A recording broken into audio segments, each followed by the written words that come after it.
14. La fosa atlántica. El 11 de septiembre ha modificado las relaciones de Estados Unidos con el resto del mundo. Después del 11 de septiembre, las manifestaciones de apoyo a Estados Unidos se sucedieron en Europa. Esta solidaridad llevó a analistas norteamericanos y europeos a anunciar con satisfacción que se habían borrado las diferencias atlánticas puestas de manifiesto desde el final de la Guerra Fría, cuando desapareció el enemigo común. Un titular del diario Le Monde rezó entonces: todos somos americanos, pero la manera de entender el mundo y de ordenarlo reabrió un año después la fosa atlántica. Francis Fukuyama, célebre por su pronóstico sobre el final de la historia, escribió en Washington que la cuestión es saber si Occidente es un concepto verdaderamente coherente. Y Dominique Moïse, subdirector del Institut Français de Relaciones Internacionales, se preguntó en París: ¿podrán los terroristas de Al-Qaeda conseguir lo que el hundimiento de la Unión Soviética no logró, la erosión de Occidente?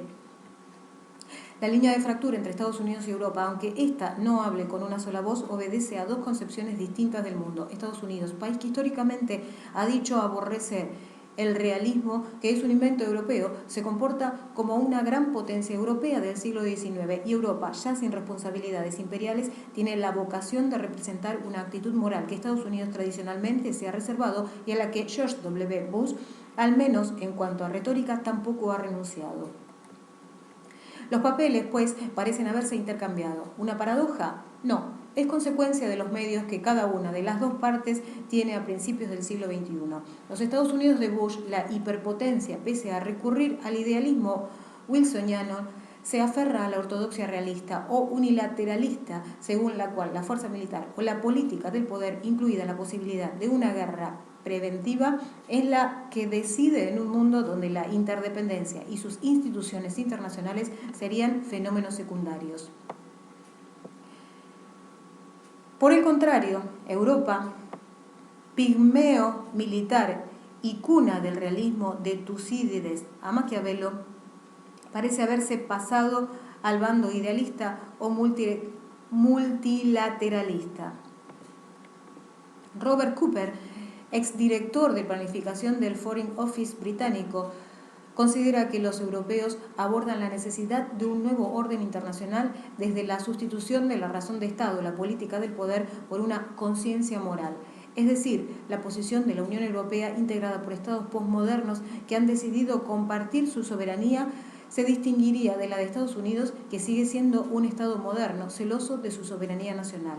Cooper, que ha reflexionado sobre los órdenes internacionales que ha conseguido el mundo, ha establecido básicamente tres paradigmas: premoderno, moderno y posmoderno.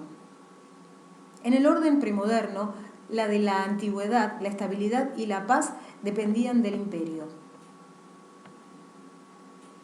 Este orden fue superado en Europa con la aparición de estados nacionales, que en buena parte hicieron que la estabilidad ya no dependiera de la hegemonía del más fuerte, sino del equilibrio del poder entre los estados. Este orden surgió con la Paz de Westfalia, que en 1648 puso fin a la Guerra de los 30 años y se extendió en el continente europeo hasta 1945.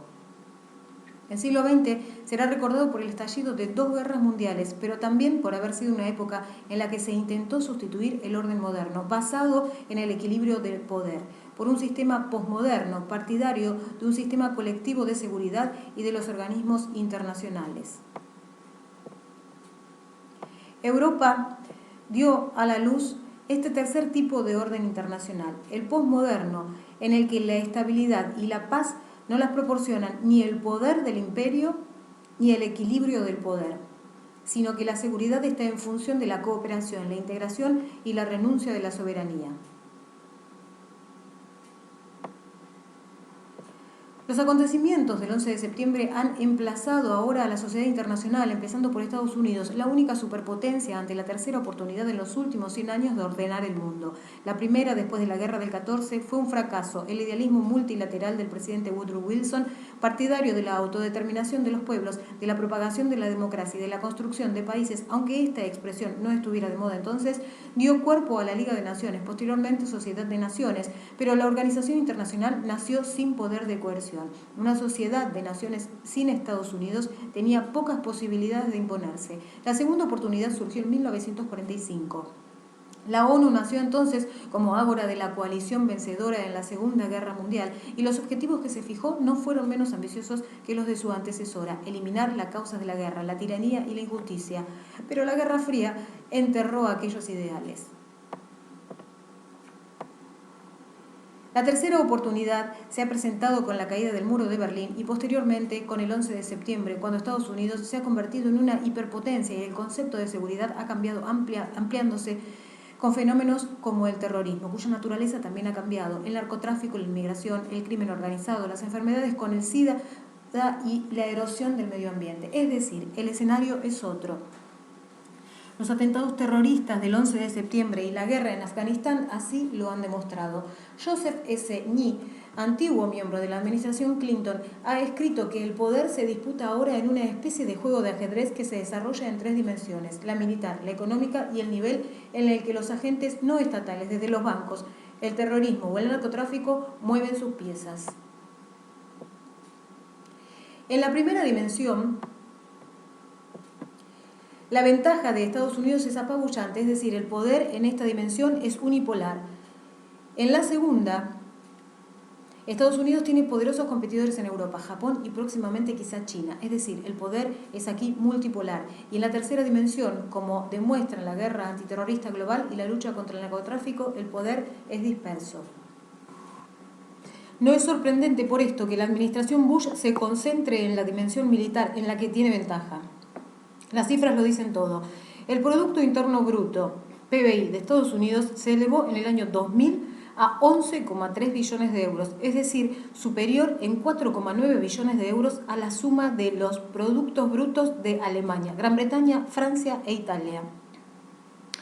Pero el presupuesto de defensa norteamericano fue de 374.000 millones de euros. Esto es muy por encima de los gastos militares de los 15 países que le siguen.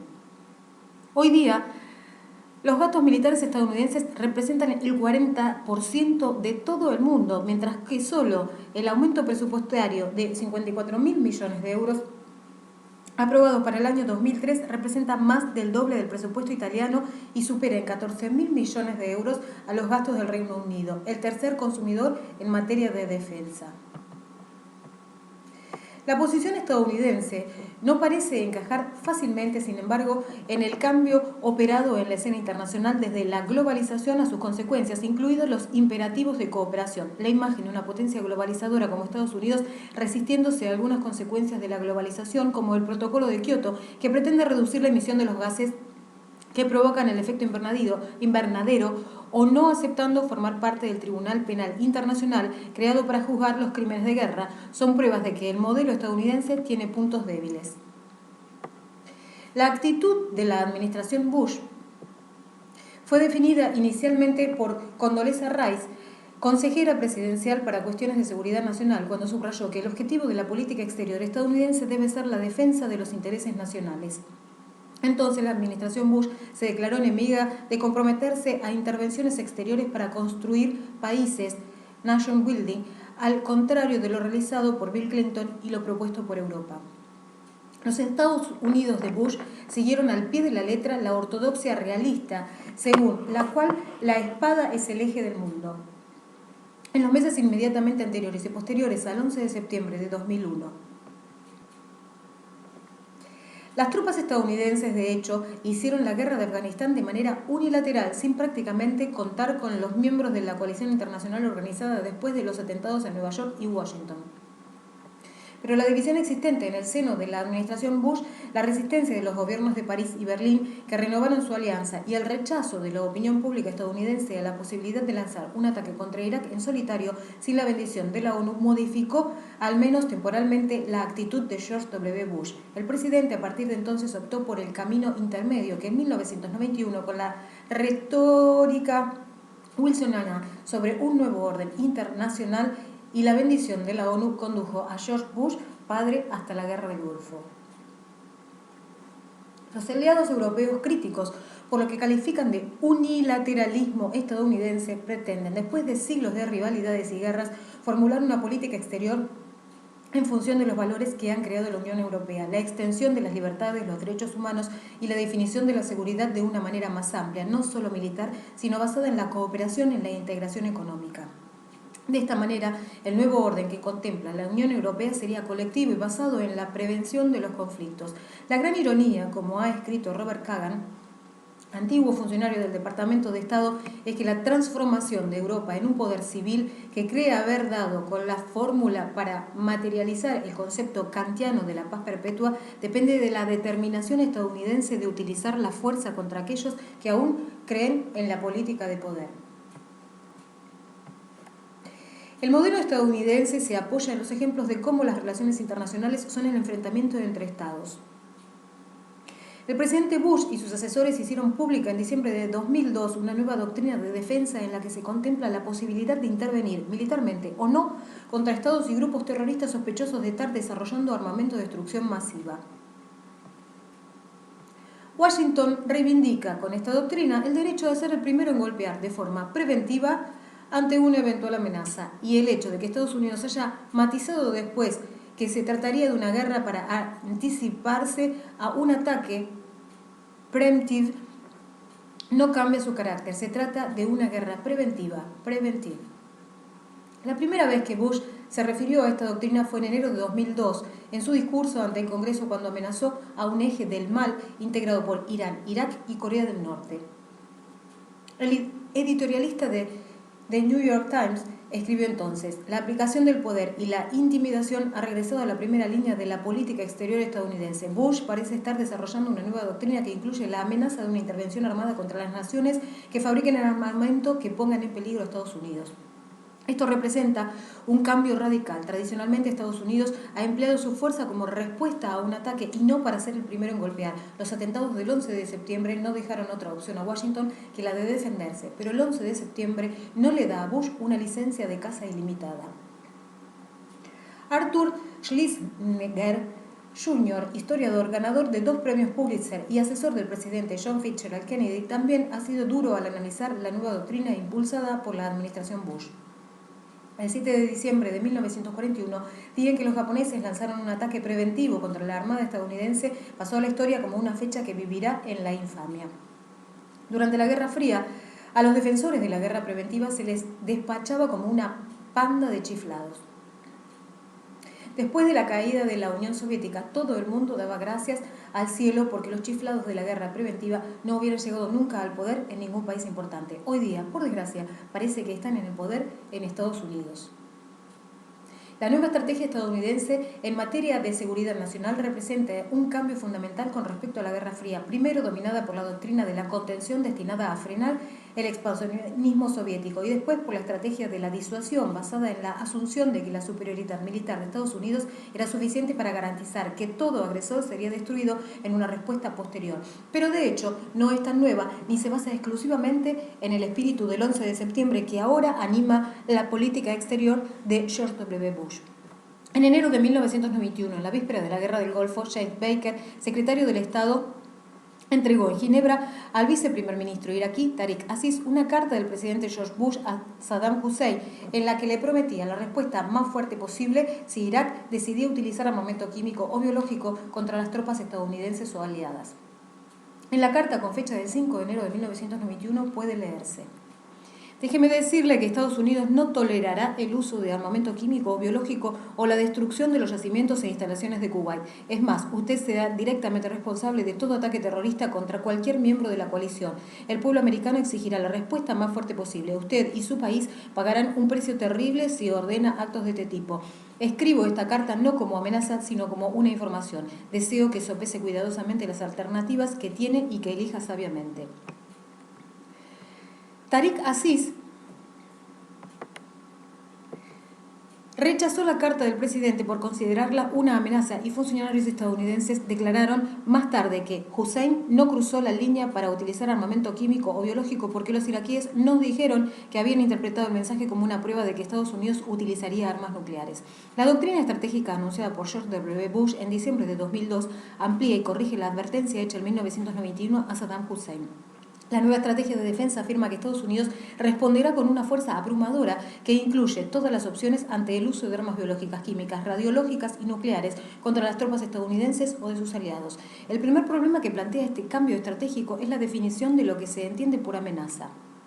El senador demócrata Joseph Biden analizó así el cambio. Constitucionalmente, el presidente tiene derecho a actuar de forma preventiva, pero la cuestión es cómo decidir si un país con armas biológicas o nucleares tiene intención de utilizarlas. China posee este armamento. ¿Tiene entonces el presidente derecho a golpear preventivamente al régimen chino? La respuesta es no.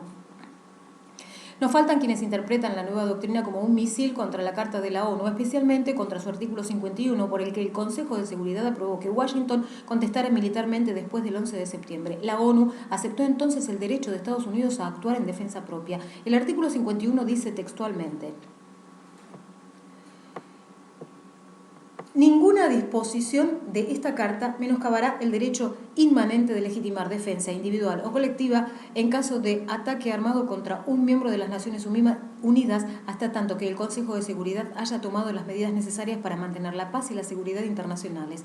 Las medidas tomadas por los miembros en ejercicio del derecho a legítima defensa serán comunicadas inmediatamente al Consejo de Seguridad y no afectarán en manera alguna la autoridad y responsabilidad del Consejo conforme a la presente Carta para ejercer en cualquier momento la acción que estimen necesaria con el fin de mantener o restablecer la paz y la seguridad internacional.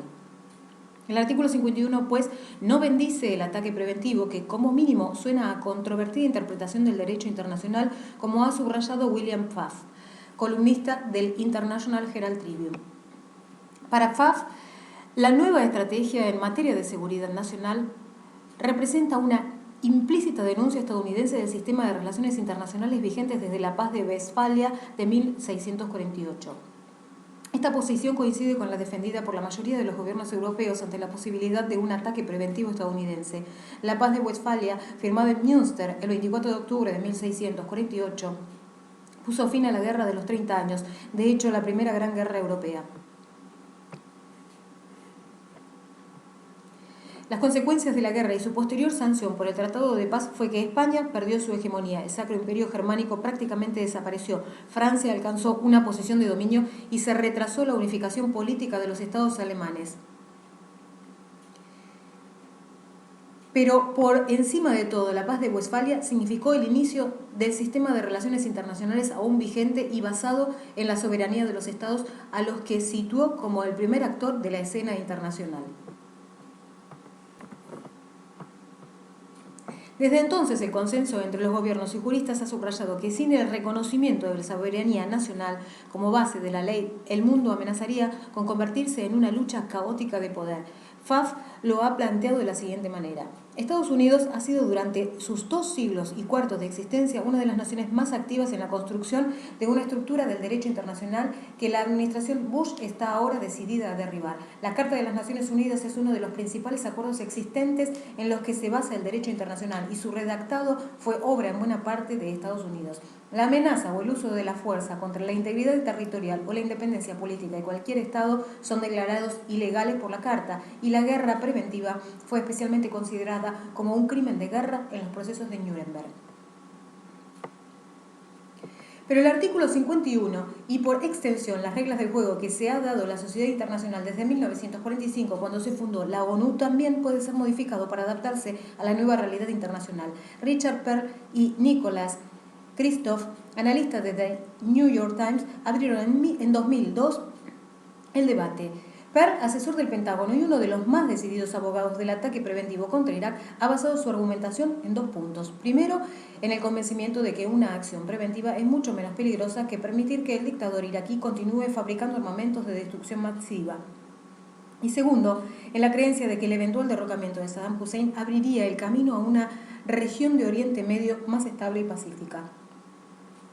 Un Irak democrático representaría una poderosa refutación de la idea de que los árabes están incapacitados para la democracia y el final de la ayuda que Saddam da al terrorismo palestino seguramente facilitaría la búsqueda de la paz.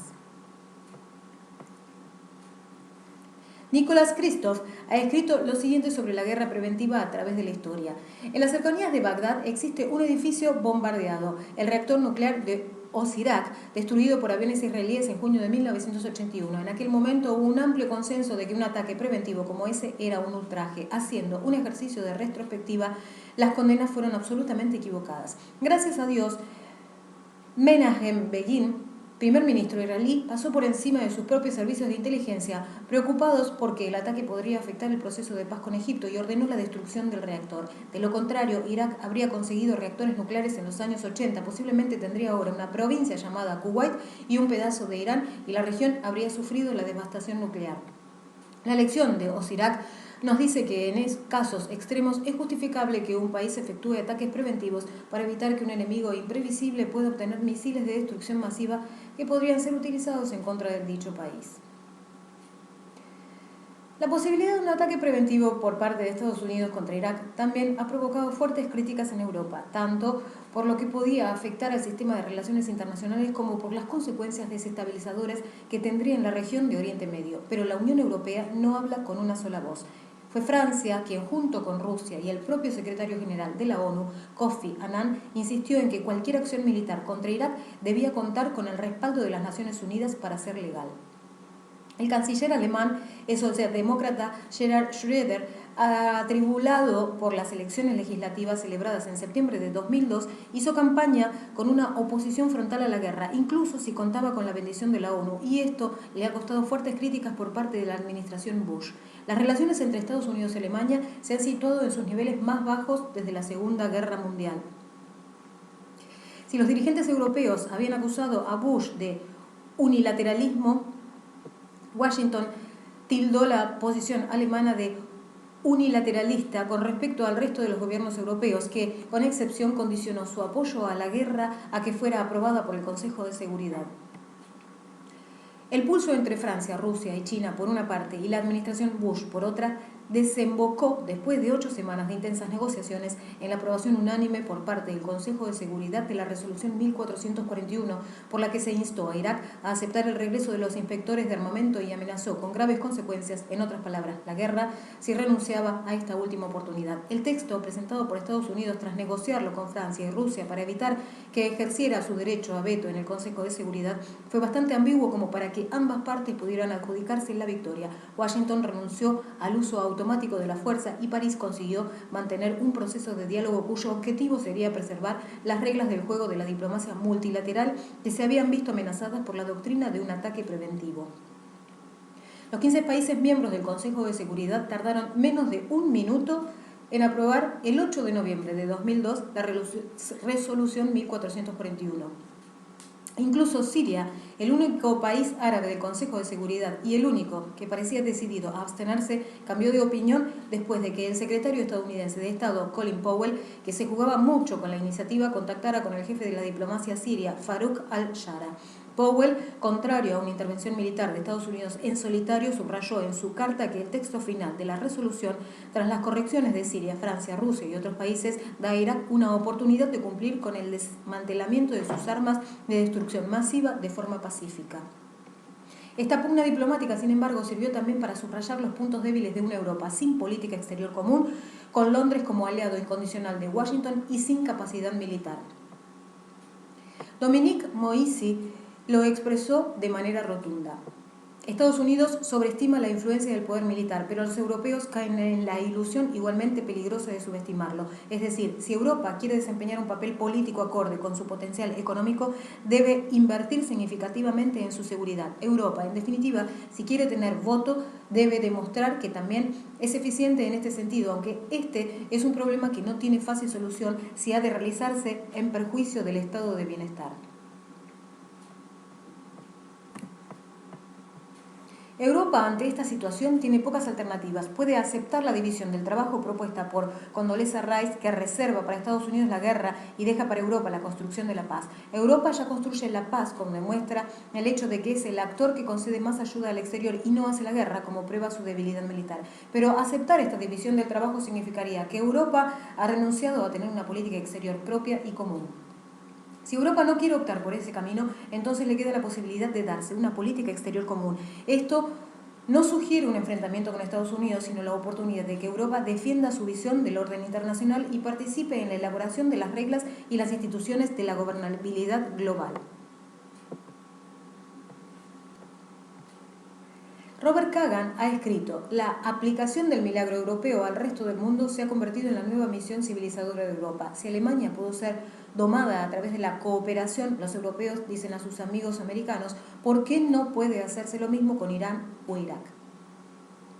A finales de enero de 2003, una carta de apoyo a la administración Bush, firmada por 9 gobiernos europeos, España, Gran Bretaña, Italia, Portugal, Dinamarca, Polonia, Hungría, República Checa y Eslovaquia, ahondó las diferencias europeas en torno a la crisis iraquí. La carta fue una solicitud del diario estadounidense The Wall Street Journal, siempre beligerante con Saddam Hussein, a José María Aznar, presidente del gobierno español, que decidió comunicárselo inmediatamente a su homólogo británico Tony Blair para encontrar entre ambos más firmantes. Los dos dirigentes sugirieron entonces que si Irak no cumplía, habría un ataque aunque la ONU no lo apoyara.